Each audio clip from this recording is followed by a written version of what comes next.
ചെങ്ങന്നൂർ മണ്ഡലം തിരിച്ചുപിടിക്കാൻ മുതിർന്ന നേതാവിനെയാണ് കോൺഗ്രസ് നിയോഗിച്ചിട്ടുള്ളത്.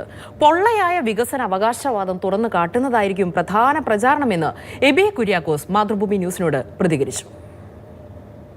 ജില്ലയിലെ മുതിർന്ന കോൺഗ്രസ് നേതാക്കളിൽ ഒരാളാണ് എബി കുര്യാക്കോസ്. യൂത്ത് കോൺഗ്രസിൻ്റെയും കേസുവിൻ്റെയും ഒക്കെ തീപ്പൊരി നേതാവായിരുന്നു. പലതവണ ചെങ്ങന്നൂർ മണ്ഡലത്തിലേക്ക് അദ്ദേഹത്തിൻ്റെ പേരും പരിഗണിച്ചിരുന്നു. അല്പം വൈകിപ്പോയ സ്ഥാനാർത്ഥിത്വം ഇല്ല, ഇപ്പം കിട്ടിയപ്പോൾ എല്ലാം കൂടെ ചേർത്ത് കിട്ടിയ വലിയ സന്തോഷമാണ്.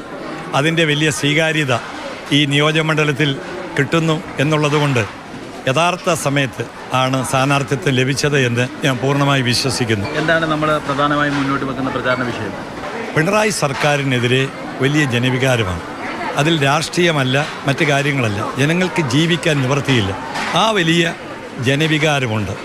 ആ ജനവികാരം മനസ്സിലാക്കി ഒരു ഭരണമാറ്റം വരുമ്പോൾ ജനങ്ങൾക്ക് വേണ്ടിയുള്ള ഒരു ഭരണം UDF വാഗ്ദാനം ചെയ്യുന്നു. അതിൽ 5 കാര്യങ്ങൾ നമ്മളിപ്പോൾ ഗ്യാരണ്ടിയായി ജനങ്ങളുടെ മുമ്പാകെ വെച്ചിട്ടുണ്ട്. അതാണ് ഞങ്ങളുടെ പ്രചരണ വിഷയം. വിദ്യാഭ്യാസ രംഗം കൊണ്ടാണ് ഈ മണ്ഡലം ഏറ്റവും പ്രശസ്തമായത്.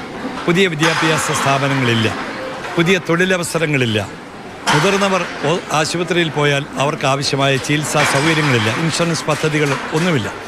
ഉമ്മൻചാണ്ടി സാറ് മുഖ്യമന്ത്രിയായിരിക്കുമ്പോൾ ഈ കാര്യങ്ങൾക്കെല്ലാം പരിഹാരമുണ്ടായിരുന്നു. ഇന്ന് പരിഹാരമില്ല.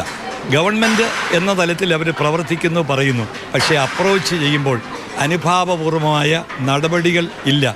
അത് ജനങ്ങളെ ആകെ ഇന്ന് രോഷാകുലരാക്കിയിരിക്കുകയാണ്.